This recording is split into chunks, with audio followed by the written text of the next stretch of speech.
আল্লাহর আইন কতটুকু মানলে একজন মানুষ মুসলমান হিসেবে আল্লাহর কাছে বিবেচিত হবে? না হয় সে কোন কাতারে পড়ে, ইচ্ছাকৃত নামাজ ত্যাগ করলে ঈমান থাকবে কিনা, জীবিত অবস্থায় সন্তান মা বাবার খেদমত না করে মরে যাওয়ার পর সন্তান তাদের নাজাতের উদ্দেশ্যে বিভিন্ন রকম দান খয়রাত করলে তাদের নাজাতের ব্যবস্থা হবে কি না, স্ত্রীর উপরে স্বামীর দায়িত্ব কর্তব্য সম্পর্কে বলুন, সন্তানকে আরবি শিক্ষা দানে বাবা মার দায়িত্ব জবাবদিহিতা সম্পর্কে বলুন, ইমাম মাহদির আগমন সম্পর্কে ইদানিং কিছু সুনির্দিষ্ট কথা শোনা যায়, এ সম্পর্কে বিস্তারিত কথার ভিত্তি কি, জাকাতের মাসারিফ সম্পর্কে বলুন, জাকাতের মাসারিফ মানে জাকাতের খাত, কাদেরকে জাকাত দেওয়া যাবে, যে সমাজে সুদের ব্যাপক লেনদেন হয় সে সমাজের ভবিষ্যৎ পরিণতি কি হতে পারে, মহিলাদের বাড়িতে বাড়িতে গিয়ে তালিম করা ইসলামী শরীয়তে জায়েজ আছে কিনা, আর এখন তালিমে মহিলারা আস্তাগফিরুল্লাহ না বলে এটিকে আস্তাগফিরুল্লাহ বলে। কোনো মুসল্লি যখন দেখেন ফজরের জামাত শুরু হয়ে গেছে তখন কি ওই মুসল্লি জামাত ধরবেন নাকি সুন্নাত 2 রাকাত আদায় করবেন? চায়ের দোকানে বসে মজা করতে গিয়ে গীবত করা এবং সুদের বিষয়ে ব্যাখ্যা করুন। ঈমান নিয়ে সহজে কিভাবে মৃত্যুবরণ করতে পারে সে সম্পর্কে একটু জানানো।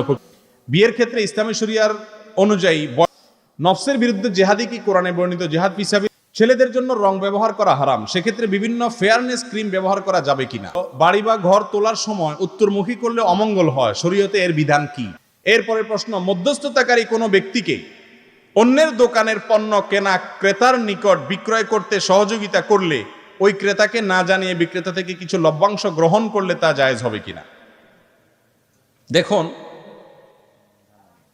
দালালি যেটাকে আমরা সহজ বাংলায় বলি, ভাবির সাথে দেবরের পর্দার ব্যাপারে আপনার মূল্যবান নসিহত ইসলামের আলোকে তুলে ধরার অনুরোধ। মৃত ব্যক্তির জন্য 3, 4, 10, 40 অথবা 40 খাওয়া জায়েজ আছে কিনা? জাকাত কি রমজান মাস ছাড়া বছরে ছুটে যাওয়া নামাজের ক্ষেত্রে যে রাকাত আমি উপস্থিত হব সেটা আমার জন্য কততম রাকাত হিসেবে গণ্য হবে? অনেক মুসলিমরা প্রসাবের পর ঢিলা ব্যবহারের সময় একটু হাঁটাহাঁটি করে কাশি দেয়, শরীরের দৃষ্টিতে কতটুকু যুক্তিযুক্ত? স্বামীর মৃত্যুর পর স্ত্রীর করণীয় কি তার নাজাতের জন্য এবং কি আমল করলে তার কবরে পৌঁছাবে? নামাজের মধ্যে কেরাতের সময় কোনো আয়াতের মাঝখান পর্যন্ত পড়ে ভুলে গেলে রুকুতে গেলে সাউসজদা না দিলে নামাজ হবে কিনা? মহিলাদের ইমামতি করা জায়েজ আছে? দীর্ঘ সময় বিমান ভ্রমণের ক্ষেত্রে নামাজের সময়সূচি কিভাবে বুঝবো, যেহেতু তখন সময় আমি জেনা করেছি, দীর্ঘ সময় সুদ ঘুষ খেয়েছি, পরের হক টাকা ও জমি জমা দখল করে খাই, মা বাবার মনে কষ্ট দিয়েছি, এখন ওনারা উভয় মৃত, বর্তমানে আমি অনুতপ্ত, আমি কি ক্ষমা পাবো? এত বড় গুনাহ মাপের জন্য সহজ কোনো উপায় আছে কিনা? এরপরে প্রশ্ন, একজন আলেম সুদের অর্থ দিয়ে জমি কেনার পর যুক্তি দেখাচ্ছে এগুলো তিনি দুনিয়ার জন্য করেন না, আখিরাতের জন্য করেন, তো উনি ইবাদত করছেন, এতে সমস্যা কোথায়? ওনাকে কিভাবে বুঝাবো, দয়া করে পরামর্শ দেন। মৃত ব্যক্তির জন্য তার সামনে বসে কোরআন তেলাওয়াত করলে কি মৃত ব্যক্তির কোনো সওয়াব হয়? চেয়ারে বসে নামাজের হুকুম কি? আলেমকে গালি দানকারী ব্যক্তিকে ইসলাম কি বলে? আর রহমান আর রহিম। একটা প্রশ্ন আসছে, আল্লাহর আইন কতটুকু মানলে একজন মানুষ মুসলমান হিসেবে আল্লাহর কাছে বিবেচিত হবে? না হয় সে কোন কাতারে পড়ে, ইচ্ছাকৃত ফরজ নামাজ ত্যাগ করলে ঈমান থাকবে কি না? প্রথম প্রশ্নের উত্তর, আল্লাহর আইন কতটুকু মানলে সে মুসলমান হিসেবে বিবেচিত হবে? প্রিয় ভাইরা আমার, কোরআনে আল্লাহ বলেছেন উদখুলু ফিস সিলমি কাফা, তোমরা ইসলামে দাখিল হও 50%, কতটুকু? পরিপূর্ণরূপে 100%। ইসলামে পরিপূর্ণরূপে দাখিল না হলে কেউ মুসলমান হওয়ার সুযোগ নাই। ইসলাম বলা হয় ইস্তিসলামকে, গর্দান নেহাদান বতাআত ফার্সিতে বলা হয়, অর্থাৎ সারেন্ডার করা, আত্মসমর্পণ করা, এটাই হলো ইসলাম। ভাইরা আমার, এই আত্মসমর্পণটা হবে তখন যখন আপনি আপনার মালিক আল্লাহ রাব্বুল আলামিনের সকল আদেশ নিষেধের সামনে আপনাকে সমর্পণ করে দিবেন, তখনই আপনি মুসলমান হবেন। আপনি যদি বলেন না আমি সমর্পণ একটু হয়েছি বাকিটুকু হই নাই, তাহলে মুসলমান হওয়ার কোনো সুযোগ নেই। বিভিন্ন সময় প্রশাসন অপরাধীদের আত্মসমর্পণের বিভিন্ন অনুষ্ঠান করে থাকে না? কোনো অপরাধে যদি অস্ত্র একটা জমা দিয়ে আরেকটা এক হাতে রেখে পিছনে লুকায় রাখে, এর আত্মসমর্পণ গ্রহণযোগ্য হবে? তাকে ধরে জেলে পাঠাবে না, শাস্তির জন্য শাস্তির বিচারে মুখোমুখি করা হবে না? ঠিক তেমনি ভাবে আল্লাহর আইন, আল্লাহর আদেশ নিষেধ কিছু মন মতো হয়, ভালো লাগে সেগুলো মানি, যেটা মনের বিরুদ্ধে যায়, নিজের বিরুদ্ধে যায়, সেটা আর মানি না। এই লোক কখনো মুসলমান হতে পারে না। দড়ি মাছ নাচুই পানি টাইপের ইসলাম কখনো আল্লাহর কাছে গ্রহণযোগ্য নয়। পরিপূর্ণরূপে ইসলামে দাখিল হতে হবে। মনে রাখবেন, এই কথা আবার অনেকে ভুল বুঝেন যে শতভাগ মুসলমান কি কেউ হতে পারে? আমরা সবাই তো ভুল ত্রুটি করি। দেখুন, একটা হলো বিশ্বাসগত আর একটা হলো কর্মগত। বিশ্বাসের দিক থেকে 100% আপনাকে আল্লাহ তাআলার বিধিবিধানকে, আদেশ নিষেধকে আপনার জন্য একমাত্র এবং একমাত্র উপযোগী মনে করতে হবে। এটা হলো বিশ্বাস। কর্মের জায়গায় আপনি শতভাগ সঠিক থাকতে পারবেন না, কিছু ভুল ত্রুটি হয়ে যাবে, সেটার কারণে আপনি ঈমান হারা হবেন না। কিন্তু বিশ্বাসের ক্ষেত্রে যদি কোনো ঝামেলা থাকে তাহলে ঈমান থাকবে না। অতএব অনেক লোক আছে আমাদের সমাজে, দেখবেন বলে যে ইসলামের সব আমার ভালো লাগে কিন্তু এই জিনিসটা আমার ভালো লাগে না। আছে না নাই? ইসলামের সব মানি আমি কিন্তু এটা মানি না। নিজের বিরুদ্ধে, দলের বিরুদ্ধে, গোষ্ঠীর বিরুদ্ধে যখন যাবে তখন এটার অপব্যাখ্যা করে ঘুরে এগারা সেটাকে নিজের পক্ষে আনার চেষ্টা করি। আছে না নাই? এরকম যদি হয় তাহলে ভাইরা আমার, কখনো পরিপূর্ণ মুসলমান হওয়া যাবে। আপনি কার্যক্ষেত্রে পরিপূর্ণ মানতে না পারেন, আত্মসমর্পণ পরিপূর্ণ করতে হবে। বাংলাদেশ রাষ্ট্রের সংবিধান যদি কেউ না মানে, অবমাননা করে, অসম্মান করে, রাষ্ট্রকে অস্বীকার করে, রাষ্ট্রের চোখে, আইনের চোখে সে রাষ্ট্রদ্রোহী। ঠিক না ঠিক? কিন্তু যদি বাংলাদেশ রাষ্ট্রের আইন লঙ্ঘন করে, অর্থাৎ একটা আইন বিরোধী কাজ করলো সে, তাহলে একজন সাধারণ অপরাধী, তার শাস্তি হতে পারে, মাফও হতে পারে, সামান্য সময় শাস্তি হয়ে আবার ক্ষমাও পাইতে পারে বা বের হয়ে আসতে পারে। ঠিক না ঠিক? সাধারণ আল্লাহর কোনো আদেশ নিষেধ লঙ্ঘন করলেন, আপনি সাধারণ গুনাহগার, কিন্তু ইসলামের কোনো বিষয় নিয়ে প্রশ্ন তুললেন, মানলেন না, মন মতো হলো না, তখন এবার অপব্যাখ্যা শুরু করে দিলেন, ঈমান নিয়ে টানাটানি দেখা যাবে। খবরদার। আমি বললাম না একটু আগেই, ফিতনার যুগ চলছে, চতুর্দিক থেকে ফিতনার ঝড় আসছে। কোন ঝড়ে কতজন ঝরে যাচ্ছে কেউ খবরও রাখে। নামাজ পড়তেছে, রোজা রাখতেছে, হজ করতেছে, যাকাত দিচ্ছে, টুপি মাথা দিচ্ছে, ওয়াজ শুনতে আসছে, কিন্তু বেঈমান হয়ে গেছে আল্লাহর আইনকে, আল্লাহর বিধানকে অস্বীকার করার কারণে। আল্লাহ তাআলা আমাদেরকে পূর্ণাঙ্গ আত্মসমর্পণ করার তৌফিক নসিব করুন। দ্বিতীয় প্রশ্ন করেছেন, ইচ্ছাকৃত নামাজ ত্যাগ করলে ঈমান থাকবে কিনা? দেখুন, ইচ্ছাকৃত জেনে শুনে ঠান্ডা মাথা যদি কেউ নামাজ না পড়ে, এই ব্যক্তি মুসলমান থাকবে নাকি কাফের হয়ে যাবে, এ নিয়ে ইমামগণের মধ্যে মতপার্থক্য আছে।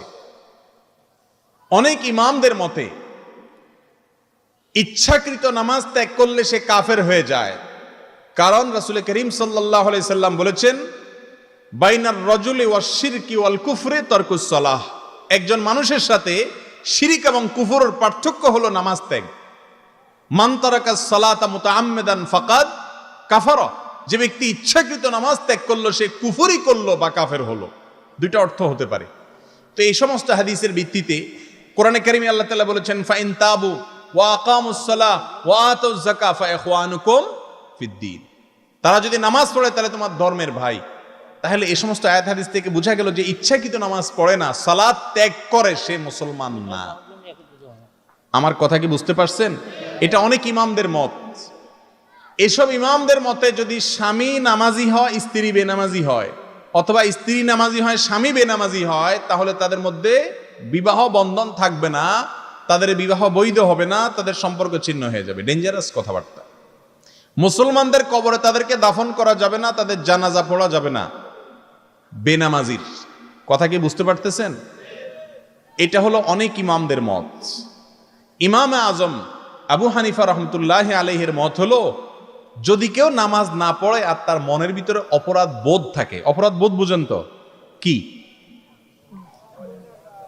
সে বলতেছে যে আসলে নামাজ তো পড়ি না কিন্তু পড়া উচিত, এটা অন্যায়, আসলে দোয়া করেন শুরু করব, আসলে ঠিক হচ্ছে না, তার ভিতরে একটা ভয় কাজ করে, স্বীকার করে সে।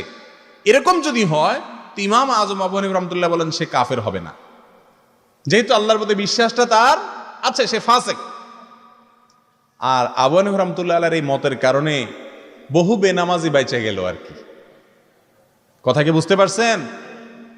প্রিয় ভাইরা আমার, রাসূল সাল্লাল্লাহু আলাইহি সাল্লামের যুগে যারা মসজিদে না আসতো, সাহাবীরা তাদেরকে মুসলমান মনে করতেন না।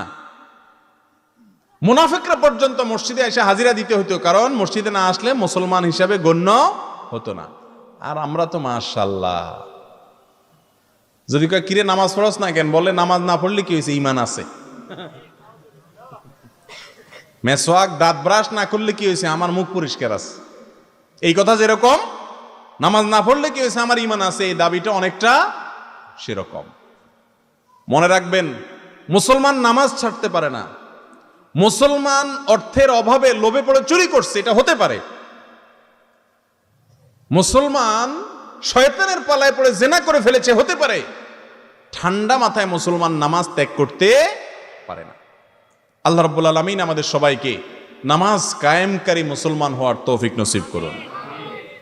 আরব আলেমদের ফতোয়া হলো, বিশেষ করে সৌদি আরবের ওলামা একরামের ফতোয়া হলো, নামাজ ত্যাগকারী কাফের, মুসলমান না। এই জন্য সৌদি আরবের ছোকরা ছোকরা পোলাপাইন, যুবক পোলাপাইনকেও দেখা যায়, যারা প্রবাসে আছেন তারা জানেন যে আকাম কুকাম যাই করুক না করুক, নামাজের রক্ত হলে দৌড়ায় মসজিদে আইসা হাজির এটা দিয়া যায়, ইমান রাখে। আর আমাদের ইমান তো ভাঙে টাঙে না, বাঙালির ইমান ওই ছোটবেলা লাইলা পড়ে ধুইছে, আর মরা পর্যন্ত কত আকাম কুকাম, কিসের নামাজ তো নামাজ, আরো কত কিছু, আল্লাহর কত আয়াত, কত আদেশ, কত নিষেধরে লঙ্ঘন করে, অমান্য করে, অস্বীকার করে, ডিনাই করে, এরপরে আবার দাবি করে বলে মুসলমান আমি। ঠিক না বে ঠিক? মরার পরে টেলা বোঝা যাবে। আল্লাহ তাআলা আমাদেরকে সংশোধন হওয়ার তৌফিক নসিব করুন। জীবিত অবস্থায় সন্তান মা বাবার খেদমত না করে মরে যাওয়ার পর সন্তান তাদের নাজাতের উদ্দেশ্যে বিভিন্ন রকম দান খয়রাত করলে তাদের নাজাতের ব্যবস্থা হবে কি না, খুবই গুরুত্বপূর্ণ এবং জীবন ঘনিষ্ঠ একটি প্রশ্ন। ভাইরা আমার, অনেক ভাই বোন আছেন জীবদ্দশায় মা বাবার খেদমত করতে পারেন নাই, মরার পরে বুঝছেন মা বাবা কি জিনিস। বাবা কত বড় বটগাছ, মা কত বড় আপন। যখন আপনি বাপ মা হয়েছেন, আপনারা আল্লাহ সন্তান সন্ততি দিছে, তখন হয়তো বুঝছেন, কিন্তু ততদিনে মা বাপ হারিয়ে ফেলেছেন। আছে না না এরকম লোকজন? এই লোকগুলো কি করবে?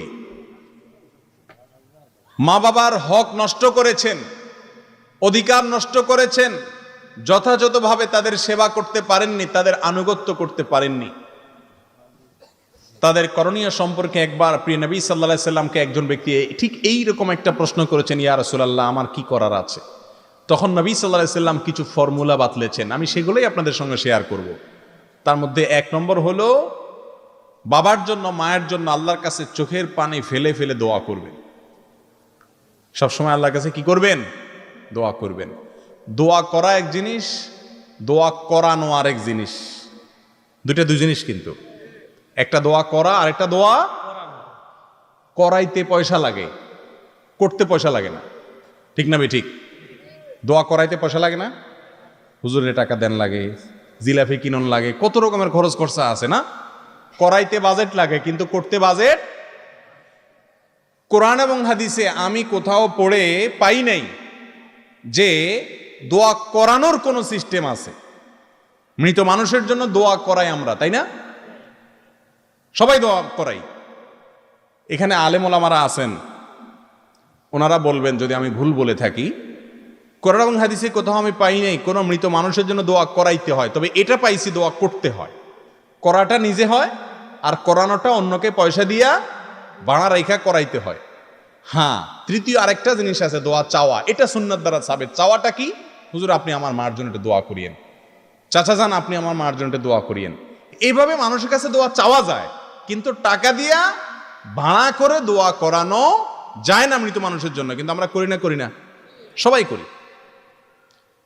কেউ যদি জীবদ্দশায় মা বাবার খেদমত করতে না পারেন, এখন আপনার অনুশোচনা হচ্ছে, আপনার এক নম্বর কাজ হলো একান্তে একটু হাত তুলে মালিকের কাছে চোখের পানি ছেড়ে দিয়ে বলেন, আল্লাহ আমার মা বাবা তারা জীবনে যত ভুল ত্রুটি করছে, আল্লাহ আপনি মাফ করে দেন। এখন আর আমি তাদের কোনো উপকার করতে পারবো না, আপনার কাছে চলে গেছে। আল্লাহ আপনি তাদেরকে মাফ করে দিয়ে আপনি জান্নাতবাসী হিসেবে কবুল করুন। আপনি দোয়া করবেন। মায়ের পেঁচ আল্লাহ দোয়া হুজুর জানে, আপনি জানেন না, কিন্তু আল্লাহ মায়ের পেঁচ দেখেন, আপনা দেখে, আল্লাহ দেখে অন্তরের ব্যথাটা। কথা কি বুঝতে পারছেন? অনেক মানুষ আছে বলে যে আমার কথা কি আল্লাহ শুনবে, আমি কি দোয়া করবো, আর এই জন্য টাকা দিয়ে হুজুর রাখে দোয়া করার জন্য। ঠিক না বে ঠিক? ও ভাই, যে বোবা, কথাই বলতে জানে না, আমার মালিক তারও দোয়া শুনেন, কারণ অন্তরের খবর আল্লাহ তাআলা জানেন। আপনি আমাকে যত পয়সা দিয়া বলেন হুজুর আমার মার জন্য দোয়া করেন, বাবার জন্য দোয়া করেন, আমি দোয়া করব ঠিক আছে, কিন্তু আপনার অন্তরের ব্যথা আপনার বাবা মার জন্য যেটা আসবে, পৃথিবীর কোনো হুজুরের সেই ব্যথা আসবে আসবে কোনোদিন? এই জন্য নিজেরটা নিজে দোয়া করবেন, আর ওলামাদের কাছে দোয়া চাইবেন। দোয়া চাইবেন, হাদিয়া তোহফা দিবেন, দোয়ার বিনিময়ে না, এমনি হাদিয়া তোহফা দিবেন। কথা কি বুঝতে পারছি? একটু দোয়া করে হাদিয়া দেওয়া, এগুলো ছোট লোকই। ওলামাদের সামনে খেদমতে হাজির হবেন, হাদিয়া দিবেন আগে পরে, দোয়ার সাথে কোনো সম্পর্ক, এমনি দোয়া চাইবেন। এরপরের প্রশ্ন হলো, স্ত্রীর উপরে স্বামীর দায়িত্ব কর্তব্য সম্পর্কে বলুন। খুব গুরুত্বপূর্ণ একটি প্রশ্ন। আমাদের দেশে স্বামীর প্রতি স্ত্রীর কর্তব্য কি, এই ওয়াজই শুধু বেশিরভাগ শোনা যায়, ঠিক না ঠিক? মহিলাদেরকে ওয়াজ করতে করতে করতে করতে বেচারীদেরকে আমরা কোণঠাসা রাখি, কিন্তু পুরুষরা আমরা মাশাআল্লাহ নিজেকে রাজা রাজা ভাব মনে হয়, তাই না? অথচ স্ত্রীর যেরকম অনেক কর্তব্য আছে স্বামীর প্রতি, স্বামীরও অনেক কর্তব্য আছে স্ত্রীর প্রতি, ঠিক না ঠিক? স্বামীর যে সমস্ত কর্তব্য আছে তার মধ্যে 1 নম্বর কর্তব্য হলো, আল্লাহ কোরআনে বলেছেন ওয়াশিরুহুন্না বিল মারুফ, স্ত্রীর সাথে সদাচরণ করতে হবে, সদ্ব্যবহার করতে হবে, সুন্দরভাবে জীবনযাপন করতে হবে, ছেঁচড়ামি করা যাবে।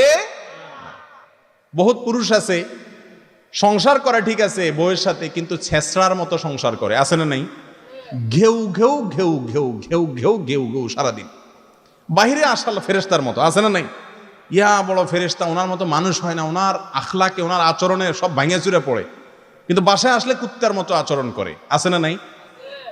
নবীজি বলেছেন খাইরুকুম খাইরুকুম লি আহলিহি ওয়া আনা খাইরুকুম লি আহলি, তোমাদের মধ্যে, এই যে আমরা অনেকগুলো লোক আজকে একত্র হইছি, আমাদের মধ্যে সবচেয়ে ভালো আল্লাহর কাছে ওই লোকটা যেই লোকটা তার বউয়ের কাছে ভালো, যার বউ তাকে অন্তর থেকে বলে যে আমার স্বামীর মতো মানুষ হয় না, এত ভালো মানুষ তিনি। এই সার্টিফিকেট যদি বউয়ের কাছে পাইতে পারেন তাহলে কিল্লা ফতে।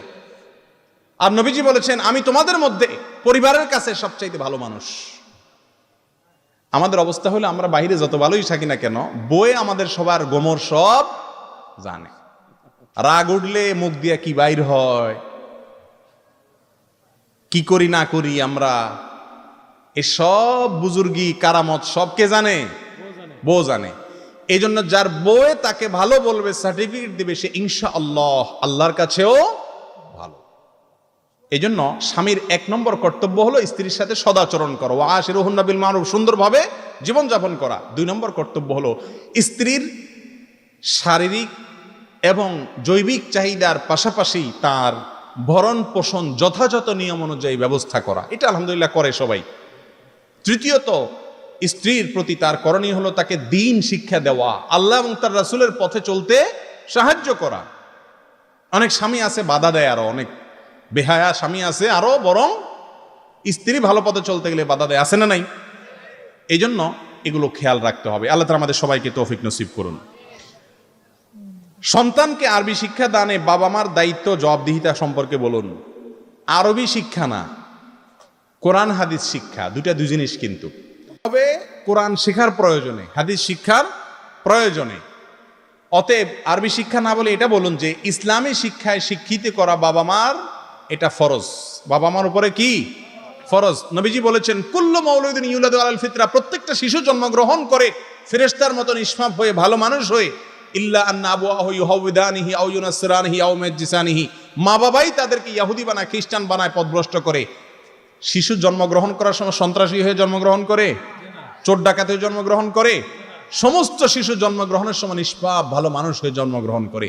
দুনিয়ার পরিবেশ, মা বাপ সঠিক জায়গায় তাকে সঠিক সার্ভিস দিতে না পারার কারণে, সঠিক পরিবেশ দিতে না পারার কারণে তারা বিপদগামী হয়। এই জন্য মা বাবার উপরে ফরজ হলো আল্লাহর সঙ্গে পরিচয় করানো, কোরআন এবং হাদিসে শিক্ষা দেওয়া। আজকাল সেটার খবর নাই, দুনিয়া নিয়ে অনেক মাতামাতি আছে। দুনিয়ার শিক্ষা যদি না দেন আল্লাহর কাছে তার জন্য জবাবদিহি করতে হবে না, কিন্তু আখিরাতের শিক্ষা যদি না দেন আল্লাহর কাছে জবাবদিহি করতে হবে, কারণ সে আগে মানুষ হতে হবে, তারপরে অন্য সবকিছু। আল্লাহ তাআলা আমাদের সবাইকে দায়িত্ব পালন করার তৌফিক নসিব করুন। এরপরের প্রশ্ন, ইমাম মাহদির আগমন সম্পর্কে ইদানিং কিছু সুনির্দিষ্ট কথা শোনা যায়, এ সম্পর্কে বিস্তারিত কথার ভিত্তি কি? দেখুন, অনেকেই বলেন ইমাম মাহদি 24 সালে আইসা যাচ্ছে, 25 সালে এসে যাচ্ছে, 22 সালের মধ্যে এসে যাচ্ছে। 19 সালেরও একটা মত ছিল, সেটা তো চলে গেছে অলরেডি। দেখুন, ইমাম মাহদি কিয়ামতের আগে আগমন করবেন, তার আবির্ভাব হবে, এ বিষয়ে কোনো সন্দেহ নাই। বহু হাদিস দ্বারা এটি প্রমাণিত। কিয়ামতের আলামত সমূহের মধ্যে থেকে একটা হলো জুহুরুল মাহদি, অর্থাৎ ইমাম মাহদির আবির্ভাব। গোটা পৃথিবী যখন অস্থির হয়ে যাবে, গোটা পৃথিবী যখন জুলুমে পরিপূর্ণ হয়ে যাবে, ন্যায় বলতে কিচ্ছু থাকবে না, মানুষ ন্যায়ের জন্য, ন্যায় বিচারের জন্য হাহাকার করবে, সর্বত্র জুলুম ছেয়ে যাবে, সেই সময়ে আল্লাহর পক্ষ থেকে ইমাম মাহদী নামে এই ব্যক্তি আবির্ভাব হবে। তিনি গোটা পৃথিবীতে শাসন করবেন, এমনভাবে শাসন করবেন যেই শাসনে গোটা দুনিয়াতে ইনসাফে পরিপূর্ণ হয়ে যাবে এবং পৃথিবীর পুরো চেহারা চেঞ্জ হয়ে যাবে। এই অলৌকিক ব্যক্তির আবির্ভাব, তার প্রকাশ, এগুলো ঘটবে কিয়ামতের আগে, এটি সত্য। কিন্তু তার কোনো দিন, ক্ষণ, তারিখ, সাল বর্ণনা করার কোনো এখতিয়ার, কোনো ক্ষমতা কোনো মানুষের নাই। যদি কেউ নির্দিষ্ট করে বলে দেয় অমুক সালে আসবে, তাহলে সেটা ভুল। কথা কি বুঝাতে পারছি? কোরআন হাদিসে কোথাও সাল বলা হয়?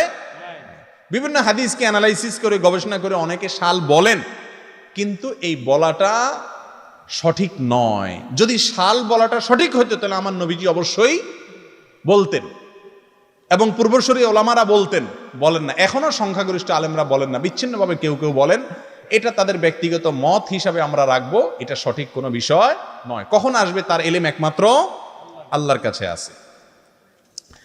এরপরের প্রশ্ন হলো জাকাতের মাসারিফ সম্পর্কে বলুন। জাকাতের মাসারিফ মানে জাকাতের খাত, কাদেরকে জাকাত দেওয়া যাবে? প্রিয় ভাইরা আমার, 8 জায়গায় জাকাত দেওয়া যাবে, তার যে কোনো জায়গায় দিলেই হবে, এটা হলো বিশুদ্ধ মত।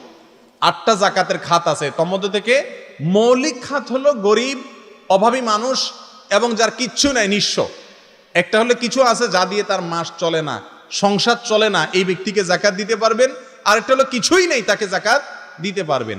আরো অনেকগুলো জাকাতের খাত আছে, মৌলিক হলো এই 2টা খাত।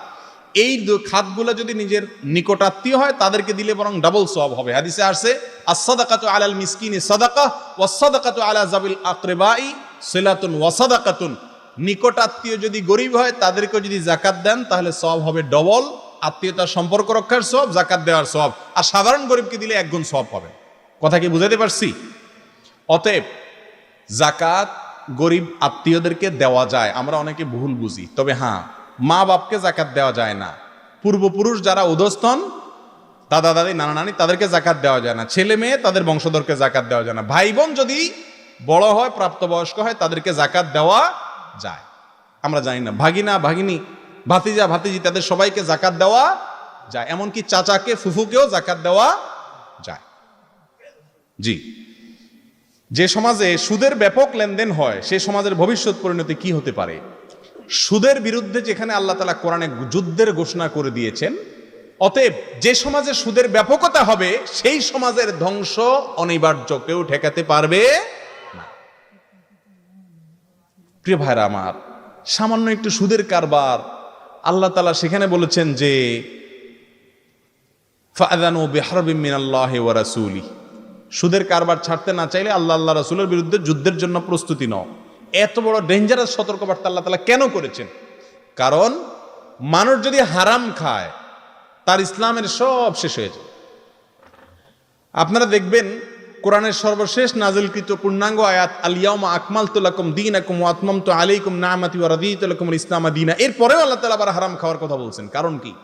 কারণ যদি হারাম পেটে ঢুকে, নামাজ, কালাম, রোজা, কোনো ইবাদতে কোনো কাজ হবে না।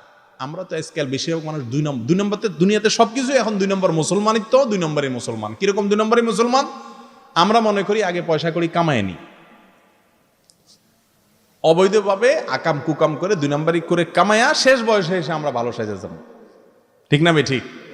তবলিগে যায় চিল্লা দিয়া, পীরের মুরিদ হইয়া, দাঁড়াই টাই রাইখা, টুপি টাপি লাগাইয়া, হাজি সাহেব, গাজী সাহেব, সভাপতি সাহেব, সেক্রেটারি সাহেব, মেম্বার সাহেব, চেয়ারম্যান সাহেব, বিভিন্ন সাহেব সাইজা, হুজুর সাহেব, মুজুর সাহেব, বিভিন্ন সাহেব, হাজি সাহেব সাইজা আমরা এলাকা মানুষের সামনে ভালো সাজা যাই, তসবিহ মসজিদে বসে যাই, সুবহানাল্লাহ, আলহামদুলিল্লাহ, তাই না? সারা জীবন যে মানুষের গলায় ছুরি দিয়ে আসছেন, দুনিয়ার মানুষ আপনার ইতিহাস ভুলে যেতে পারে, না জানতে পারে, আমার আল্লাহ সবকিছু জানেন। ঠিক না? ঠিক। এই জন্য 2 নম্বরই করে আল্লাহকে খুশি করা কোনো অবস্থাতেই যাবে না। এরপরের প্রশ্ন হলো, যে সমাজ আছে, এটা গেল, মহিলাদের বাড়িতে বাড়িতে গিয়ে তালিম করা ইসলামী শরীয়তে জায়েজ আছে কিনা? আর এখন তালিমে মহিলারা আস্তাগফিরুল্লাহ না বলে এটিকে আস্তাগফিরুল্লাহ বলে, এটা কি সঠিক? দেখুন, আস্তাগফিরুল্লাহ গাইন দিয়া গ দিয়া, এটা যদি ক দিয়া কেউ আস্তাগফিরুল্লাহ বলে তাহলে এটা ভুল, অর্থ বিকৃত হয়ে যাবে। ইস্তেগফার কুফর থেকে, ইস্তেগফার গফর থেকে দুই জিনিস, অর্থই পরিবর্তন হয়ে যাবে, এটা ভুল।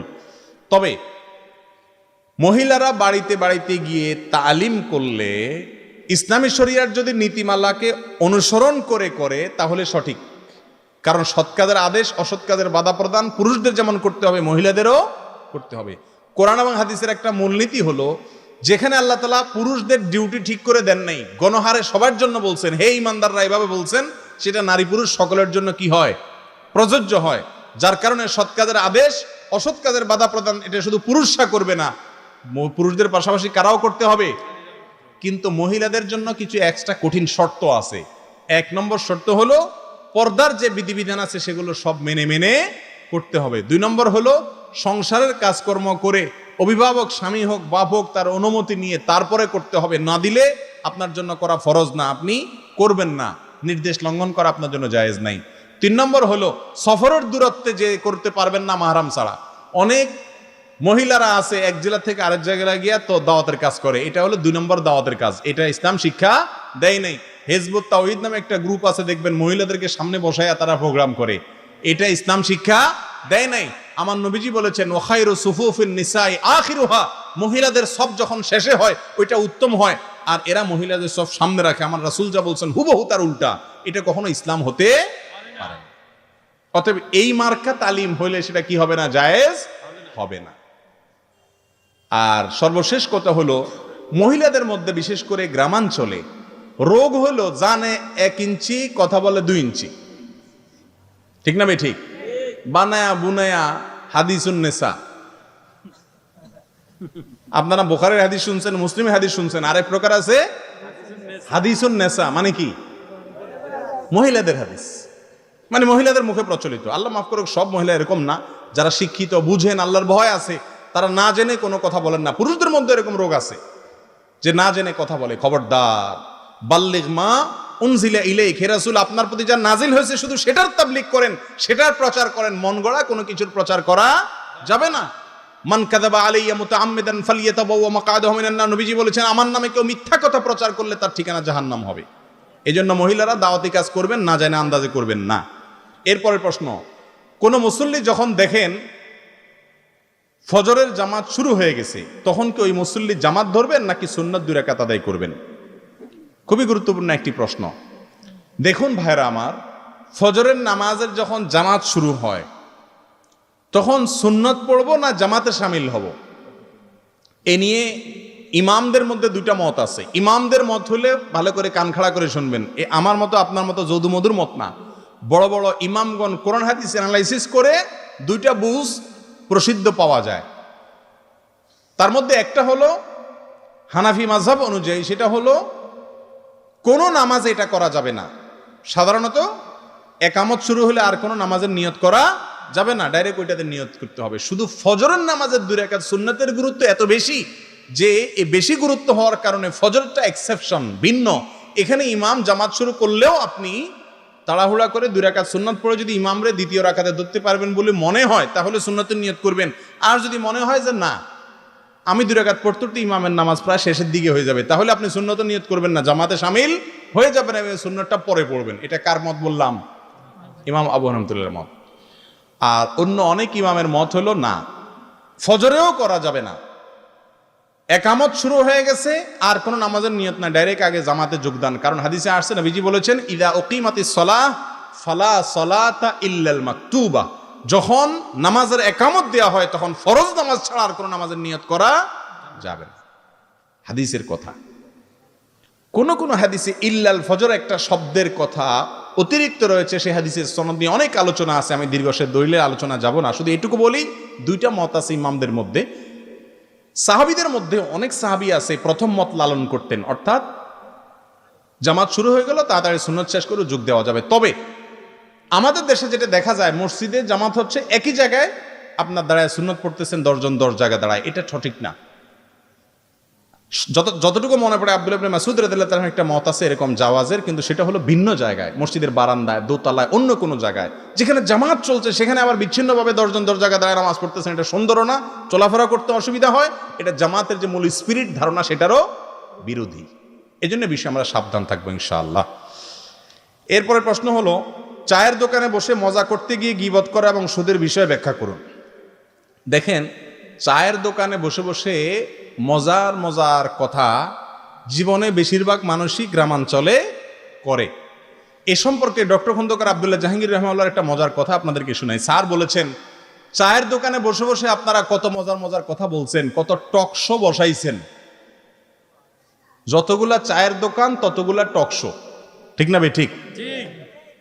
দেশে আজকে কি চলছে, কি হওয়া উচিত, কি হওয়া উচিত না, কোনটা ভুল কোনটা সঠিক, একেবারে 24 ঘন্টা টকশোর যদি কোনো আয়োজন থাকে, কোনো টিভি চ্যানেলও 24 ঘন্টা টকশো থাকে না, কিন্তু চায়ের দোকানে 24 ঘন্টার কি চলে? টকশো চলে। সব বুদ্ধিজীবীদের আখড়া। একটা দেশে এত বুদ্ধিজীবী যদি থাকে, ওই দেশ ধ্বংসের জন্য আর কিছুর দরকার নাই।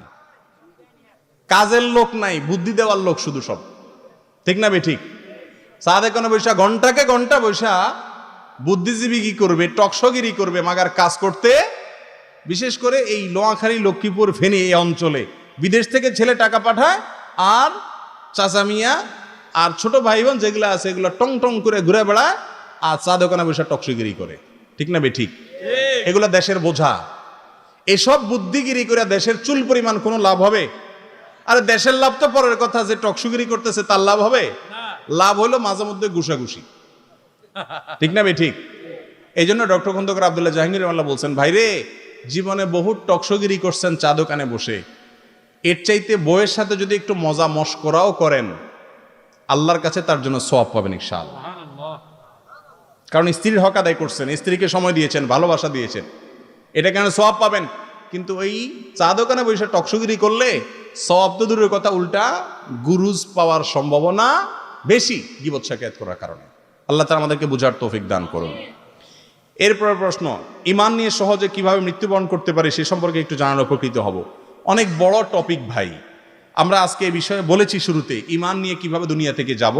তারপরেও যেহেতু প্রশ্ন করেছেন, সংক্ষেপে কয়েকটি পয়েন্ট বলি। 1 নম্বর, ঈমান ভঙ্গের কারণগুলো সম্পর্কে জানবেন। এ বিষয়ে বিভিন্ন আলোচনা আছে, বিভিন্ন টকশোতে আমরা কথা বলেছি। গত শনিবারের আগের শনিবারে যমুনা টিভিতে প্রতি শনিবার 3:30 একটা লাইভ যায় আমার, সেখানে আমরা ঈমান ভঙ্গের কারণ নিয়ে কথা বলেছি, বিভিন্ন জায়গায় কথা বলেছি।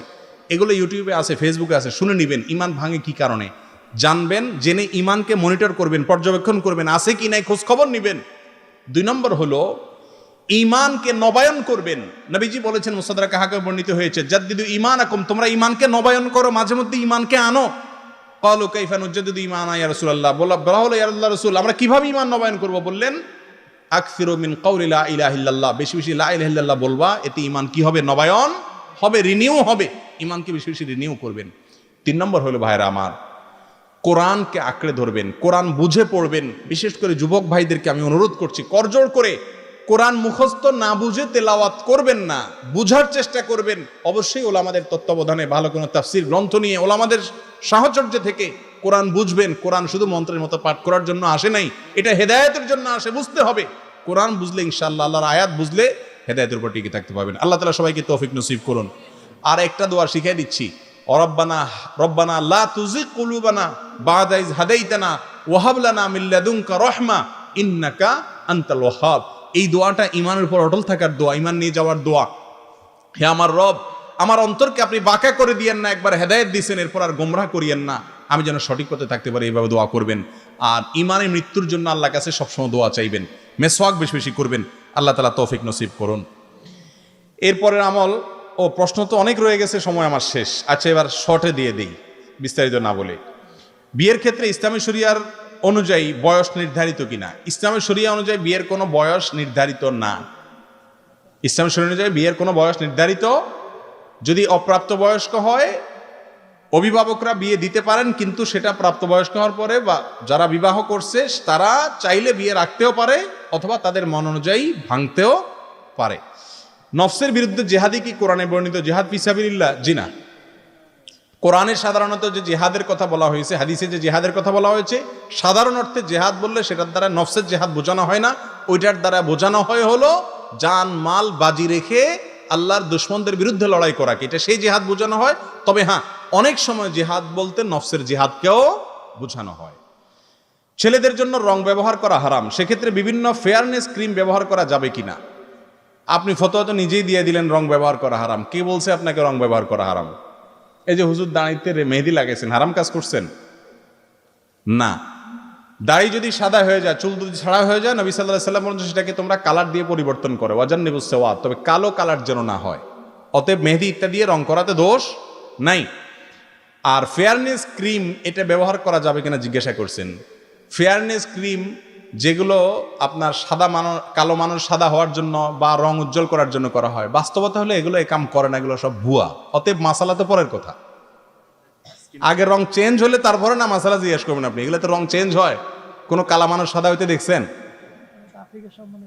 তাহলে তো আফ্রিকার সব মানুষ সাদা হয়ে যাচ্ছে। তাহলে যেই ক্রিমের রঙই পাল্টায় না, আপনি মাসালা জিজ্ঞাসা করতে আসছেন রং পাল্টালে জায়েজ আছে কিনা? মাসাই নেই তার বুধবার। জি, এরপরে প্রশ্ন হলো, বাড়ি বা ঘর তোলার সময় উত্তরমুখী করলে অমঙ্গল হয়, শরীয়তে এর বিধান কি? বাড়িঘর উত্তরমুখী করলে অমঙ্গল হয়, এই মঙ্গল আর অমঙ্গলের একমাত্র মালিক কে? আল্লাহ তাআলা। কোন ব্যক্তি, কোন বস্তু এগুলোর নামে মঙ্গল অমঙ্গল মনে করলে এটার নাম কুসংস্কার। এটার নাম কি? কুসংস্কার। এটা ভুল, এটা শিরকি বিশ্বাস। বাড়ি কোনমুখী করবেন না করবেন এটা আপনার ব্যাপার, এগুলো মুবাহ কাজ। ইসলাম আপনাকে বলে দেয় না অমুকমুখী করতে হবে। তবে আমাদের দেশে দক্ষিণমুখী বাড়ি করলে আলো বাতাস একটু বেশি পাওয়া যায়। সেই হিসাবে যদি কেউ বলে যে না, দক্ষিণমুখী না করে উত্তরমুখী করলে অমঙ্গল হয়, অর্থাৎ আলো বাতাস কম হয়, এই অর্থে বললে ঠিক আছে। কিন্তু সাধারণত এগুলো কুসংস্কারাচ্ছন্ন কথা। কোন মুখী বাড়িতে মঙ্গল অমঙ্গল নাই। বহু দক্ষিণমুখী বাড়িতে অমঙ্গল হয়, আবার বহু উত্তরমুখী বাড়িতেও মঙ্গল হতে। বাড়িতে মঙ্গল হওয়া না হওয়া নির্ভর করে বাড়িতে যারা বসবাস করে তারা ভালো মানুষ কি খারাপ মানুষ সেটার উপরে। কথা কি বুঝাতে পারছি? আপনি বাড়িতে বসে যদি ভালো কাজ করেন তাহলে সেটা যে মুখী হোক ওখানে মঙ্গল হবে ইনশাআল্লাহ। আর যদি বাড়িতে বসে বাড়িতে বসবাস করে কুকাজ করেন, খারাপ কাজ করেন, তাহলে ওইটার মুখ যদি ক্যাবলামুখী হয় ওইটাতে মঙ্গল আসবে না। এরপরে প্রশ্ন, মধ্যস্থতাকারী কোনো ব্যক্তিকে অন্যের দোকানের পণ্য কেনা ক্রেতার নিকট বিক্রয় করতে সহযোগিতা করলে ওই ক্রেতাকে না জানিয়ে বিক্রেতা থেকে কিছু লভ্যাংশ গ্রহণ করলে তা জায়েজ হবে কিনা? দেখুন, দালালি যেটাকে আমরা সহজ বাংলায় বলি, এটা জায়েজ আছে। রাসূল করিম সাল্লাল্লাহু আলাইহি সাল্লাম বলেছেন, দাউন নাস ইয়ারযুকুল্লাহু বা'দাহুম বিবাদ। সহিহ মুসলিমের হাদিস। কিছু মানুষকে আল্লাহ কিছু মানুষকে দিয়ে রিজিক দেয়, কিছু বেকুব মানুষের মধ্যে কিছু শেয়ানা মানুষ আল্লাহ দেয়, ওই শেয়ানা মানুষটা বেকুব মানুষ থেকে রিজিক কামাই করে, আল্লাহ এটা দেয় অনেক সময়। তবে এখানে যদি চিটারি করে বাই প্ল্যান হয় সেটা হারাম। যেমন আমাদের দেশে গরুর দালালি হয়। কথার কথা, চাচা যান গরু নিয়ে দাঁড়াইছেন, আমি যা বললাম চাচা যান দাম কত, উনি বললো 1 লাখ, আমি বললাম চাচা 80,000 দিব, আসলে আমি কিনবো না, এটা আমাদের আগে ভাগে চুক্তি আছে চাচা বাতিজা। এখন আরেকজন এসে মাঝখান থেকে শুনলো, বাপরে বাপ এই লোক 80,000 বলে গেছে, তাহলে আমি 85,000 বলি, চাট করে ওনারা দিয়ে দিল। এরকম 2 নম্বরে আছে না নাই? এই দালালি হারাম, কারণ এটা প্রতারণা। নবী সাল্লাল্লাহু আলাইহি ওয়াসাল্লাম বলেছেন, মান গাশশানা ফালাইসা মিন্না, যে প্রতারণা করে সে আমার উম্মত হতে পারে না। ধোঁকাবাজ কখনো নবীর উম্মত হতে পারে না। তবে হ্যাঁ, যদি এমন হয় যে আমি একটা কাস্টমার ধরে আনলাম ওনার দোকানে, উনি একটা কাস্টমার পাইলো, আমি কাস্টমারটাকে নিয়ে আসলাম, এর বিনিময়ে উনি আমাকে কোনো বিনিময় দিলেন, এটা নেওয়া জায়েজ। এটা নেওয়া কি জায়েজ। ভাবির সাথে দেবরের পর্দার ব্যাপারে আপনার মূল্যবান নসিহত ইসলামের আলোকে তুলে ধরার অনুরোধ করছি। ভাইরা আমার, আমাদের দেশের একটা মস্ত বড় আপদ, এটা মস্ত বড় আপদ। যৌথ পরিবারগুলোতে কোনো পর্দার বালাই নাই, বিধান নাই। অনেক মহিলা বাহিরে বোরকা পরে যায় কিন্তু বাসায় দেবরের সাথে দেখা দেয়, বাসুরের সাথে দেখা দেয়। অনেক ছেলে বাহিরে টুপি টেপা পরে হুজুর বা নামাজ কালাম পড়ে, কিন্তু বাসায় আসি বড় ভাই ছোট ভাইয়ের বউয়ের সাথে দেখা দেয়। আবার এই দেখা দেওয়াকে জায়েজ বানানোর জন্য, এটাকে হালাল করার জন্য একটা মাসালা বানায় নিয়েছে, সেটা হলো বড় ভাবি মায়ের মতন। ঠিক না ভাই? ঠিক। কুকাম করে তো করে, আবার একটা মাসালা বানায় নিস। নবীজিকে এরকম জিজ্ঞাসা করা হয়েছে, ইয়া রাসূলুল্লাহ, দেবর এবং শ্যালক সম্পর্কে আপনি কি বলেন? তাদের সাথে এক ঘরে থাকা লাগে, তাহলে পর্দা করা লাগবে কিনা? নবীজি তখন বলেছেন, আরে আলহামু আল মউত, মহিলাদের জন্য দেবর ভাসুর আর পুরুষদের জন্য শেলিকা, বউয়ের বড় বোন। এরা তো হলো মৃত্যুর মতো। মৃত্যুকে যেরকম মানুষ ভয় করে, এদেরকে এরকম ভয় করা উচিত, কারণ এদের মধ্যে ফিতনার পরিমাণ বেশি হয়। ভাবি, বড় ভাইয়ের বউ আপনাকে আদর সোহাগ দিয়ে ছোটবেলায় মানুষ করছেন, সেজন্য আপনি তার কৃতজ্ঞতা আদায় করেন, তার জন্য উপকার করেন, বিনিময় দেন, কিন্তু তাই বলে পর্দার বিধান রহিত হবে না। ভাই মারা গেলে ভাবিকে বিয়ে করা জায়েজ না না জায়েজ? যদি বিয়ে করা জায়েজ হয় তাহলে সে কখনো মা হতে পারে না, তার সাথে পর্দা করতে হবে। ভালো করে শুনে রাখবেন, যারা ঘরে পর্দা করেন না, বাহিরে অনেক ভালো মানুষ সাজেন, হারাম কাজ করতেছেন, এই হারাম কাজ থেকে বাঁচার জন্য তওবা করবেন। আল্লাহ তাআলা আমাদেরকে তৌফিক নসিব করুন।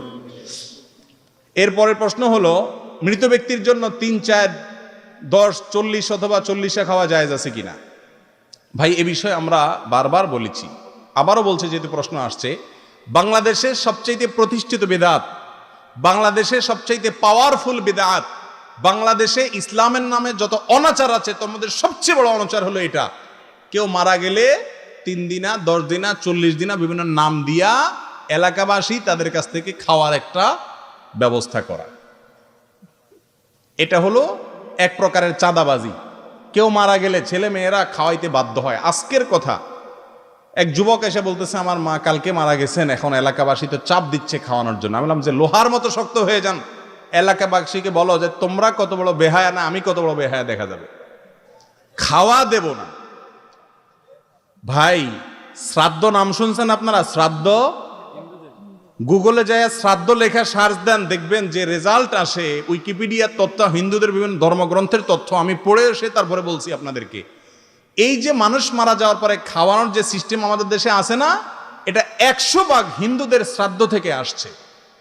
হিন্দু ধর্ম মতে একটা বিশ্বাস আছে, ভালো করে শুনে রাখেন, হিন্দু ধর্ম মতে একটা বিশ্বাস আছে, যদি কোনো মানুষের মৃত্যুর পর আত্মীয় স্বজনরা, মৃত ব্যক্তির লোকজন যারা আছেন পরিবারের, তারা যদি এলাকাবাসীকে, অন্য মানুষজনকে যদি না খাওয়ায়, হাত না ধোয়ায়, তাহলে সেক্ষেত্রে ওই ব্যক্তি জান্নাত, স্বর্গে যেতে পারে না, সেই ব্যক্তির শান্তি হয় না, যত ভালো কাজ করুক না কেন।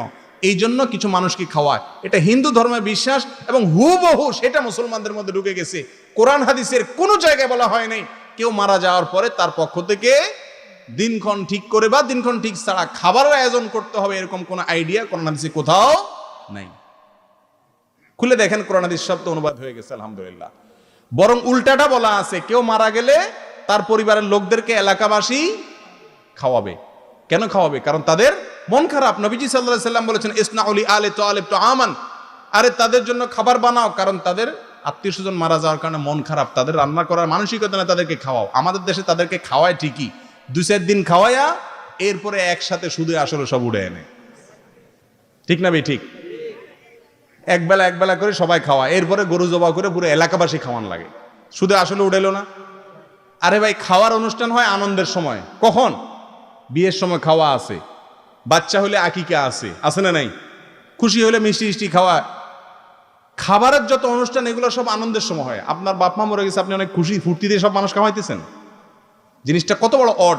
কিন্তু এটা না করলে এলাকার মানুষ, এত ডেঞ্জারাস আমাদের এই সিন্ডিকেটটা, বলে যে কত খারাপ, বাপ মা চলে গেল একটু কারোর হাত ধোয়াইলো না, বলে কি বলে না? যে বেহায়া এ কথা বলে, ওরে বলবেন যে তোমার হাত আরেকজন ধোয়াইতে হবে কেন, এত পানির তল পড়ছে, তোমার হাত ধোয়াইতে হবে আরেকজন। এগুলো কুসংস্কার, অপসংস্কৃতি, চাঁদাবাজি। অনেক গরিব মানুষ আছে, যে লোক মারা গেছে ওই বেচারা দেনা শোধ করার মতো অবস্থা নাই, কিন্তু ঠিকই গরু জবাই করে জিয়াফত দিয়ে মানুষ খাওয়ান লাগে, ঠিক না ভাই? ঠিক। এগুলা চাঁদাবাজি, ইসলামে এগুলা জায়েজ নাই। বলিষ্ঠভাবে এগুলোর বিরুদ্ধে শক্ত হাতে দাঁড়াবেন। অন্য কেউ করে করুক, আপনার আত্মীয়ের জন্য আপনি মানুষ খাওয়াবেন না। নাম হইলো গরিব খাওয়ানি। কিসের গরিব খাওয়ানি? গরিব রে কয় তোরা ওইদিকে পরে বয়, আসেন অমুক সাহেব তমুক সাহেব, আগে সাহেবরা খাইতে খাইতে জুটা মুটা থাকলে গরিব খায়, না খাইলে নেই, ঠিক না ভাই? ঠিক। এসব অপসংস্কৃতি এগুলো ছেড়ে দেন। যদি আপনার মুর্দার পক্ষ থেকে দান সদকা করতে চান, এমনি গরিব দুঃখীরে চাল ডাল কিনে দিন, খাওয়াইলেন, সেটা ভিন্ন কথা। কিন্তু এরকম জিয়াফত করে সামিয়ানা টাঙ্গা বিয়ার মতো অনুষ্ঠান করে খাওয়াবেন না, এগুলো জায়েজ নাই, গুনাহের কথা, উল্টারও গুনাহ হবে। এরপরে প্রশ্ন, জাকাত কি রমজান মাস ছাড়া বছরে অন্য মাসে দেওয়া যাবে? জাকাতের সাথে রমজান মাসের কোনো সম্পর্ক নাই, কিন্তু আমাদের দেশে বেশিরভাগ মানুষ জাকাত মনে করে শুধু রমজান মাসেই দিতে হয়। জাকাত কখন দিতে হয় ভাই বলেন তো? জাকাত অর্থ বছরের সাথে সম্পর্ক, প্রত্যেকের অর্থ বছর আলাদা। আমি বড়লোক হয়েছি জানুয়ারি মাসে, অতএব আমি জাকাত দেবো জানুয়ারি মাসে। উনি ওনার টাকা জাকাত দেওয়ার মতো টাকা হয়েছে ডিসেম্বর মাসে, 1 বছর পূর্ণ হলে উনি পরবর্তী বছর জাকাত দিবেন, যদি আরবি মাস হিসাব করতে হবে, চন্দ্র মাস সেই হিসাবে। অতএব এক একজনের জাকাত এক এক মাসে হবে, রমজানে দিলে জায়েজ হবে, কিন্তু রমজানেই দিতে হবে এই ধারণা সঠিক না। ছুটে যাওয়া নামাজের ক্ষেত্রে যে রাকাত আমি উপস্থিত হব সেটা আমার জন্য কততম রাকাত হিসেবে গণ্য হবে, এ নিয়ে অনেক মতপার্থক্য আছে। অনেকে বলছেন সেটা শেষের নামাজ, অনেকে বলেছেন শুরুর নামাজ, বাকি এই মতপার্থক্যগুলো সবগুলোই ইজতিহাদি, কোনোটাকে উড়িয়ে দেওয়ার মতো না। অনেক মুসলিমরা প্রসাবের পর ঢিলা ব্যবহারের সময় একটু হাঁটাহাঁটি করে কাশি দেয়, শরীরের দৃষ্টিতে কতটুকু যুক্তিযুক্ত? এটা মোটেও যুক্তিযুক্ত কাজ না। কাশি দিলে সেটা ভিন্ন কথা, কারোর কাশি আসলে এখানে যুক্তি অযুক্তি কি আছে, কিন্তু ঢিলার কুলুক ধরে এরপরে হাঁটাহাঁটি করা, মানুষের সামনে ব্যায়াম করা, উঠবস করা, বিভিন্ন রকমের অঙ্গভঙ্গি করা, এটা দৃষ্টিকটু, দেখতে খারাপ কোনো জিনিসের অনুমোদন ইসলাম দেয় না। আর এগুলো করতে গেলে লুঙ্গি পরে যদি করে কেউ, তাহলে তো রান টান অনেক সময় দেখা যায়, সতত দেখা যায়, এগুলো জায়েজ নাই। তবে হ্যাঁ, এটা ঠিক যে পেশাব করার পরে ভালো করে পবিত্রতা অর্জন করতে হবে। পবিত্রতা অর্জনের জন্য আপনি বাথরুমে ঢুকে দরজা আটকে সেখানে ব্যায়াম না আরো কিছু করেন, নাচানাচি করেন, আপনারা কেউ নিষেধ করে না, কিন্তু মানুষের সামনে অডভাবে দৃষ্টিকটুভাবে আপনি হাঁটাহাঁটি করবেন, রান দেখা যাবে, এটা জায়েজ নাই। পেশাব করার পরে এরকম কোনো কিছু করার জন্য কোনো ফেকার কিতাবেও লেখা নাই, কোনো ফেকার কিতাবে এরকম কোনো পরামর্শ দেওয়া হয়নি। কোত্থেকে এটা চালু হয়েছে আল্লাহ ভালো জানে। স্বামীর মৃত্যুর পর স্ত্রীর করণীয় কি তার নাজাতের জন্য, এবং কি আমল করলে তার কবরে পৌঁছাবে? অন্য সবাই যা করবে স্ত্রীও তা করবে, ভিন্ন কিছু না। স্বামীর নাজাতের জন্য দান খয়রাত বা আমল করলে সওয়াব কি শুধু স্বামীকেই দেওয়া হবে না স্ত্রীও পাবে? যে কোনো মৃত মানুষের জন্য দোয়া করলে, আমল করলে যে করে সেও পায়, মৃত মানুষও পায়, লাভ দুজনেরই হয়। নামাজের মধ্যে কেরাতের সময় কোনো আয়াতের মাঝখান পর্যন্ত পড়ে ভুলে গেলে, রুকুতে গেলে সাহু সাজদা না দিলে নামাজ হবে কিনা? মাঝখানে একটা আয়াত বাদ গেলে সেজদায়ে সাহু লাগবে না, যদি অর্থ পরিবর্তন না হয়। কিন্তু কোন আয়াত বাদ গেলে অর্থ পরিবর্তন হবে এটা বোঝার জন্য আবার আলেম হওয়া দরকার, জটিল। তবে হ্যাঁ, এক জায়গাতে পড়ে মাঝখানে বাদ দিয়ে অন্য আয়াত থেকে পড়লে জায়েজ আছে, কিন্তু এভাবে পড়া উচিত না, এটা নামাজের সুন্নতের খেলাফ। ধারাবাহিকভাবে এক জায়গাতে পড়া উচিত, কিন্তু যদি অর্থ পরিবর্তন না হয়, বিকৃত না হয়, নামাজ হয়ে যাবে। মহিলাদের ইমামতি করা জায়েজ আছে কিনা? না, জায়েজ নাই। মহিলাদের ইমামতি করা কি নাই? জায়েজ নাই। কিছু আলট্রা মডার্ন মুসলমান বাইরে হয়েছে আমেরিকাতে, আমাদের দেশে আছে, মহিলারা কি করে? ইমামতি করে। ভাই, মহিলা যদি ইমামতি করে অনেক সমস্যা আছে, সব কথা খুলে বলতে পারতেছি না। শুধু একটা কথা বলি, সব জায়গায় সবাইরে ব্যবহার করতে হবে, এটার নাম মূর্খতা, এটার নাম মাথা মোটা। মহিলাদেরকে টেনে টুনে ইমামতিতে দিয়ে দিলে তাদের মর্যাদা চলে আসবে? আসবে না, মর্যাদাহানি হবে। আমেরিকার সেনাবাহিনীতে মহিলাদের প্রতি যে টর্চার হয়েছে, এটা নিয়ে গত কয়েকদিন ধরে কয়েকটা রিপোর্ট আমাদের দেশের জাতীয় গণমাধ্যমে প্রকাশ হয়েছে। এসবগুলো খুলে দেখেন ইসলাম কেন বলে যে পুরুষের ডিউটির জায়গা একটা, মহিলার ডিউটির জায়গা আরেকটা। আল্লাহ তাআলা মহিলাকে সৃষ্টি করেছেন, তার বক্ষে বাচ্চার রিজিক রেখেছেন। পুরুষের বুকের বাচ্চার রিজিক আছে? আল্লাহ তাআলা পুরুষ গর্ভধারণ করার ক্ষমতা মাকে দিয়েছেন, বাবাকে দেন নাই। পুরুষের বডি এবং মহিলার বডি স্ট্রাকচার সৃষ্টিকর্তা সৃষ্টি করার সময় এমনভাবে সৃষ্টি করেছেন যে বাচ্চাকে দুধ দান করার জন্য কর্মক্ষেত্র উপযোগী না বাসা উপযোগী, জন্য বাসা উপযোগী না কর্মক্ষেত্র উপযোগী, এভাবে সকল উপযোগিতাকে যদি আপনি একত্র করেন, দেখবেন সৃষ্টিকর্তা সৃষ্টি করেছেন দুইটাকে সার্ভিসের জন্য। আমরা সব গোলায় ফেলতেছি, মনে করতেছি শান্তির সাগরে ভাসবো। দিন যত যাচ্ছে অশান্তির সাগরে আমরা তত ভাসতেছি। দীর্ঘ সময় বিমান ভ্রমণের ক্ষেত্রে নামাজের সময়সূচি কিভাবে বুঝবো? যেহেতু তখন সময় বোঝা যায় না। সময় বোঝা যাবে না কেন? ঘড়ির টাইম তো বোঝা যায়। আপনার বিমান পৃথিবীর যেই অঞ্চলে আছে, ফর এক্সাম্পল এখান থেকে আপনি সৌদি আরব যাচ্ছেন, তাহলে ইন্ডিয়ার উপর দিয়ে যাবে। তো ইন্ডিয়ার উপরে যখন যাবেন, ইন্ডিয়ার ওই সিটিতে এখন কোন ওয়াক্ত নামাজের সময়, আপনি সেই ওয়াক্ত পড়বেন। কথা কি বুঝাতে পারছি? নেটের যুগ, এটা আজকাল খুব সহজে জানা যায়। আগে ভাগে বুঝবেন, আগে ভাগে টাইম দেখে নেবেন যে কথার কথা আপনি আসরের পর বিমান ছাড়ছে, 1 ঘন্টা পরে ভারতে কোন ওয়াক্ত, এখন কি মাগরিব না এশা, যদি এক ওয়াক্ত মিস হয় তাহলে ওটা পড়ে ফেলতে হবে কাজা। আর যে ওয়াক্ত আছে, যেখানে যখন বিমান যেই জায়গাতে আছে সেই জায়গার বিধান আপনাকে পালন করতে হবে। আকাশটা যেই দেশের আকাশ, সেই দেশে যে নামাজ ওই সময় ফরজ, আপনাকে সে নামাজ করতে হবে। কথা কি বুঝতে পারছি? প্রয়োজনে নেটের সাহায্য নিতে পারেন, বিমানবালা আছে তাদের সাহায্য নিতে পারবেন। আমি জেনা করেছি, দীর্ঘ সময় সুদ ঘুষ খেয়েছি, পরের হক টাকা ও জমি জমা দখল করে খাই, মা বাবার মনে কষ্ট দিয়েছি, এখন ওনারা উভয় মৃত, বর্তমানে আমি অনুতপ্ত, আমি কি ক্ষমা পাবো? এত বড় গুনাহ মাপের জন্য সহজ কোনো উপায় আছে কিনা? ভাই, সহজ উপায় আছে। বান্দার যত হক নষ্ট করেছেন এগুলো সব আদায় করতে হবে, আর আল্লাহর হকের জন্য মাফ চাইবেন। ইন্নাল্লাহা ইয়াগফিরুদ যুনুবা জামিআ, আল্লাহ সকল গুনাহ মাফ করে দিবেন। তবে বান্দার হক নষ্ট করলে, কারোর হক মেরে থাকলে, যার হক মারছেন তার ওয়ারিসদের কাছে সম্পত্তি পৌঁছায় দিবেন। তারা যদি বেঁচে না থাকে তাদের পক্ষ থেকে দান করে দিবেন, কিন্তু দিতে হবে। অন্যের হক না দিয়া দোয়া যত করেন, কান্না যত কাটেন, তওবা যত করেন, আল্লাহর কসম মাফ হবে। মানুষের হক মাইরে আইসা খুব কান্নাকাটি তওবা করতেছেন, কিয়ামত পর্যন্ত মাফ হবে না। হক আদায় করতে হবে। যার হক তাকে যদি না দিতে পারেন তার ওয়ারিসদেরকে দিবেন, ওয়ারিসদেরকে খুঁজে পান না তার পক্ষ থেকে দান করে দিবেন তার সওয়াবের নিয়তে, ইনশাআল্লাহ। এরপর আল্লাহর কাছে তওবা করলে কি পাবেন? মাফ পাবেন। এরপরের প্রশ্ন, টয়লেটে ওযু করা জায়েজ আছে কিনা? টয়লেটে ওযু করা উচিত না, কারণ ওযুর শুরুতে বিসমিল্লাহ বলতে হয়। ওযুর শুরুতে কি বলতে হয়? এজন্য বাইরে ওযু করবেন। যদি বাইরে বেসিন থাকে অন্তত বিসমিল্লাহ বলে শুরুটা বাইরে করে এরপরে ভিতরে যায় পাও দেন, কোনো অসুবিধা নাই। কথা কি বুঝাতে পারছি? আর যদি টয়লেটের বাইরে কোনো ওযুর ব্যবস্থা না থাকে, টয়লেটেই করা লাগে, প্যান এবং টেপের মাঝখানে কোনো আড়াল না থাকে, তাহলে ভিতরে ওযু করলে ওযু হয়ে যাবে। বিসমিল্লাহটা মনে মনে বলবেন, মুখে বলবেন না, আল্লাহর নামের সম্মানার্থে। এরপরে প্রশ্ন, একজন আলেম সুদের অর্থ দিয়ে জমি কেনার পর যুক্তি দেখাচ্ছে এগুলো তিনি দুনিয়ার জন্য করেন না, আখিরাতের জন্য করেন। তো উনি ইবাদত করছেন, এতে সমস্যা কোথায়? ওনাকে কিভাবে বুঝাবো, দয়া করে পরামর্শ দেন। ভাই, আখিরাতের জন্য যদি সুদি কারবার হালাল হয়, তাহলে কোরবানির নিয়তে গরু চুরি করাও হালাল। আজকাল যুবকরা অবৈধ প্রেম ভালোবাসার জন্য একটা মাসালা বাইর করছে, বিয়ের নিয়তে প্রেম করা হালাল। তো বিয়ের নিয়তে প্রেম করা যদি হালাল হয়, তাহলে কোরবানির নিয়তে গরু চুরি করাও কি? আমার নিয়ত ভালো, শুধু নিয়ত ভালো হইলে হবে? খাঁটি নিয়তে আমি বিসমিল্লাহ আল্লাহু আকবার করে কুকুর জবাই করে দিছি, খাওয়া হালাল হবে? হবে না। অতএব আপনি কাজ করতেছেন 2 নম্বর, নিয়ত খাঁটি, কাজ হবে? কাজও 1 নম্বর হইতে হবে, নিয়তও 1 নম্বর হইতে হবে, তারপর সেটা ইবাদত হবে ইনশাআল্লাহ। এরপরের প্রশ্ন হলো, আজানের উত্তরে একটা জায়গায় লা হাওলা ওয়ালা কুওয়াতা ইল্লা বিল্লাহ বলা হয়, এর অর্থ কি? দেখেন, লা হাওলা ওয়ালা কুওয়াতা ইল্লা বিল্লাহ মানে ভালো কাজ করা আর মন্দ কাজ থেকে বাঁচা, এটার কোনো ক্ষমতা আমাদের নাই যদি মালিক তৌফিক না দেয়। এটা কেন বলি আমরা জানেন? ওই যে মুয়াজ্জিন বলে হাইয়া আলাস সালাহ হাইয়া আল ফালাহ, মানে কি নামাজে আসো, নামাজে আসো। তখন আমরা জবাবে বলি, ভাই নামাজে তো আমি আসবো ঠিক আছে, কিন্তু ওই মালিক তৌফিক না দিলে কোনোদিনই সম্ভব না। এটা আল্লাহর কাছে ন্যস্ত করা নিজেকে। এরপরের প্রশ্ন, মৃত ব্যক্তির জন্য তার সামনে বসে কোরআন তেলাওয়াত করলে কি মৃত ব্যক্তির কোনো সওয়াব হয়?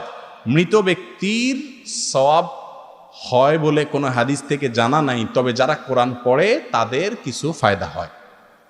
তাদের কিছু কি হয়? ফায়দা হয়, পাত্তি পায় কিছু। কথা বুঝতে পারছেন? আমি তো বলি, মৃত ব্যক্তির জন্য হুজুর বাড়া করে কোরআন পড়াইলে আপনি যে পড়াইলেন আপনার আমও গেছে, সালাও গেছে। আর যে হুজুর পড়ছে ওই বেচারা আল্লাহ পোয়া 12। কারণ কি জানেন? আল্লাহ কোরআনে বলছেন, ওয়া আল্লাহ তাজিরু ওয়াজিরাতুন বিজরা উখরা। আল্লাহ আরো বলেছেন, ওয়া আল্লাইসা লিল ইনসানি ইল্লা মা সাআ। মানুষ যা নিজে করে তার নিজেরটা সে পায়। আপনি ব্যালেন্স ট্রান্সফার করতে পারবেন, কিন্তু সওয়াব, সব রকমের সওয়াব ট্রান্সফার করা যাবে না। কোরআন যে পড়ছে সওয়াব সে পাবে। মৃত মানুষের পাশে কোরআন পড়তে হবে এরকম কথা কোরআন হাদিসে কোথাও বলা? আপনি কোরআন পড়ার সময় পান না, হুজুর বানা নিয়ে আসছেন 10 জন, হুজুর আপনারা পড়েন, ভাগ করে দিলাম। হুজুররা টাকা ভাগ করে নিয়ে আপনারা কোরআন পড়ে দিল, আর করলে সওয়াবটা অমুখে দিয়ে দিলাম। এরকম কোনো সিস্টেম ইসলামে নাই। সওয়াব ট্রান্সফার এইভাবে করা যায় না। আপনার টাকাও গেল, খানাটাও গেল, সওয়াবটাও গেল, আমও গেল, সালাও গেল। কথা বুঝতে পারছেন? নিজেরটা নিজে করবেন, হুজুরের কাছে এমনি দোয়া চাইবেন। আর হুজুরের হাদিয়া দেওয়ার জন্য, খাওয়ানোর জন্য আবার টাকা চাইতে হবে কেন? এটা কোন ছোট লোকই? পেটে কটা ভাত দিয়ে হুজুর এবার হাত তোলেন, মানে কেন? হাত তোলা ছাড়া হুজুরের খাওয়ান যায় না? একজন আলেমরা এমনি আল্লাহর খুশি করার জন্য খাওয়াইলে সওয়াব হবে না? খাওয়াবেন এমনি, আর দোয়া চাইবেন আলাদা। 2টা পেটে দিয়েই হুজুর হাত তোলেন, মানে খানা শেষ এবার দোয়া করেন। আমার সময় শেষ অনেক আগেই। এরপরে 2-3টা ছোট্ট প্রশ্ন আছে, শেষ করে ফেলি, এদের মনে দুঃখ না থাকে। চেয়ারে বসে নামাজের হুকুম কি? চেয়ারে বসে নামাজ পড়া জায়েজ আছে ওই ব্যক্তির জন্য যে ব্যক্তি রুকু সিজদা করার ক্ষমতা রাখে না। অনেক বয়স হয়ে গেছে, শরীর ভারী হয়ে গেছে, রুকু সিজদা করতে গেলে পড়ে যেতে পারে, অথবা ডাক্তার বলছে যে আপনি রুকু সিজদা করলে আপনার স্থায়ী রোগ হবে, এরকম বড় সমস্যা হইতে পারে। এরকম ব্যক্তি যদি হয় তাহলে দাঁড়ানোর ক্ষমতা থাকলে দাঁড়ায় নামাজ পড়বেন, রুকু সিজদার সময় চেয়ারে বসে ইশারা করে নামাজ পড়বেন। কিন্তু সামান্য একটু কোমর ব্যথা হইলে চেয়ারে বসে নামাজ পড়া শুরু করে দিবেন, এরকম করলে নামাজ হবে। আজকাল মসজিদগুলোরে দেখলে মনে হয় বাইতুল কুরসি, বাইতুল কুরসি মানে বুঝেননি, মানে চেয়ারের ঘর। মসজিদের এক পাশ ধরে চেয়ার আর সিরিয়াল। 10 বছর আগেও বাংলাদেশে এত চেয়ার আসিল না। এই চেয়ার, প্লাস্টিক চেয়ারের কোম্পানিগুলো বাইর হইয়া এত সহজ হয়েছে, টানিয়ে মসজিদে চেয়ারে কেন খাড়াই যায়। হারা দুনিয়া দৌড়ে আয় দফাইতে দফাইতে নামাজের সময় চেয়ারে টেনে খাড়াই যায়। ঠিক না বে ঠিক? এগুলো ঠিক না, এভাবে নামাজ হবে না। হ্যাঁ, ওই যে বলছিলাম, এত ভারী শরীর যে ওনার রুকু সিজদা করলে ব্যালেন্স থাকে না, পড়ে যাবে। অথবা ডাক্তার বলছে যে মেরুদণ্ডে বা ইয়াতে এমন সমস্যা আছে যে তিনি রুকু সিজদা করলে তার রিস্ক হবে, তার জন্য জায়েজ আছে চেয়ারে বসে ইশারা করে নামাজ পড়ার। কয়দিন আগে ইসলাম ফাউন্ডেশন থেকে এক মৌলবী ফতুয়া দিছে চেয়ার বসে নামাজ পড়া সর্বাবস্থায় হারাম, কোনো অবস্থাতে জায়েজ নেই। পরে আবার সরি টরি কইয়া ফেরত নিছে ফতোয়া, কারণ উল্টাপাল্টা ফতোয়া দিছে। ফতোয়া উল্টাপাল্টা দিলে হবে না। চেয়ারে বসে বসা নামাজ পড়া জায়েজ আছে কার জন্য? ওই নিরুপায় ব্যক্তির জন্য। কিন্তু আজকাল দেখা যায় 40 বছরের তাগড়া মানুষ এও চেয়ারে বসে নামাজ পড়া শুরু। একটু শরীরটা খারাপ লাগতেছে, চেয়ারে বসে স্টাইল। এটা একটা স্টাইল হয়ে ফ্যাশন হয়ে গেছে। এটা কি হয়ে গেছে? ফ্যাশন হয়ে গেছে। আল্লাহ তাআলা মাফ করুক। অনেকে গালি দানকারী ব্যক্তিকে না, আলেমকে গালি দানকারী ব্যক্তিকে ইসলাম কি বলে? দেখুন, গালি দানকারী ব্যক্তি মুসলমান হতে পারে না, আলেম হোক আর গায়রে আলেম হোক। কোনো মুসলমানকে, কোনো মানুষকে, কোনো ব্যক্তিকে, কোনো বস্তুকে, এমনকি অমুসলমানকেও গালি দিতে ইসলাম শিক্ষা দেয় নাই। নবী সাল্লাল্লাহু আলাইহি ওয়াসাল্লাম বলেছেন, আল মুমিন লা ইয়াকুনু লাআনান ওয়ালা তাআনান ওয়ালা ফাহিশান ওয়ালা বাদি। কোনো মুমিন গালিবাজ হতে পারে না। আজকাল দেখা যায় অনেক বড় বড় ইসলাম প্রচারক ফেসবুকে ইসলাম প্রচার করে, কিন্তু গালি দিতে দিতে গোষ্ঠী উদ্ধার করে, আছে না নেই?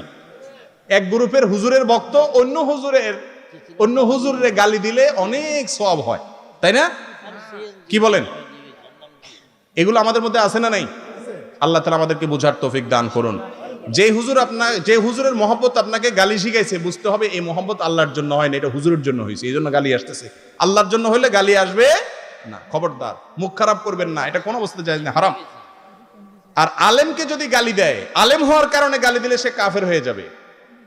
আলেম হওয়ার কারণে, হুজুর হওয়ার কারণে, আল্লাহর কথা বলার কারণে, আল্লাহ রাসূলের কথা বলার কারণে, কোরআন হাদিসে বলার কারণে ঘৃণা করে যদি তারে গালি দেয়, তাহলে সে ব্যক্তি ঈমান থেকে কি হয়ে যাবে?